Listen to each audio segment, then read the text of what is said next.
কোনো মানুহে হঠাতে চাকৰি নেৰে। ৰেজিগনেশ্যন লেটাৰখন আহে বহুত পিছত, কিন্তু মনটোৱে সিদ্ধান্ত লৈছিল মাহৰ আগতে। আৰু সেই সময়ছোৱাত তেওঁ বিভিন্ন চিন বা ছিগনেল দেখুৱাইছিল। এনে চাইলেণ্ট ৰেজিগনেশ্যনৰ তিনিটা ছিগনেল থাকে। এক, সমস্যাৰ বিষয়ে কোৱাটো বন্ধ কৰে। নীৰৱতা মানে সকলো ঠিকে আছে তেনে নহয়। নীৰৱতা মানে তেওঁ আশা হেৰুৱাইছে যে কিবা সলনি হ'ব। 2, কাম কৰে কিন্তু মিনিমামহে। বেছি চেষ্টা কাম কৰোঁতে নিদিয়ে কাৰণ তেনে কৰাৰ কোনো কাৰণ নাথাকে।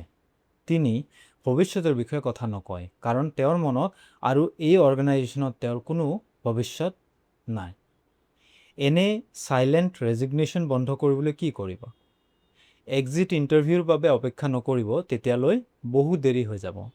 এতিয়াই কথা পাতক সহজকৈ। মই লক্ষ্য কৰিছোঁ তোমাক আগতকৈ কামত কম এংগেজড যেন লাগিছে। মই ভুলো হ'ব পাৰোঁ, কিন্তু তোমাৰ কথাখিনি মই শুনিব বিচাৰোঁ। আৰু তাৰপিছত সঁচাকৈ শুনক। আৰু যিটো শুনিছে সেই বিষয়ে যি কৰিব পাৰি সেয়া কৰক।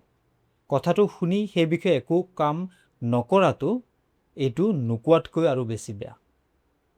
আপোনাৰ টীমত কোনোবা আছে নেকি যাৰ সৈতে এই সপ্তাহত এনেদৰে কথা পাতিবলগীয়া আছে? আজিয়ে কথা পাতক। আৰু কাৰোবাৰ কামত আহিব বুলি ভাবিলে এই ভিডিঅ'টো শ্বেয়াৰ কৰিব।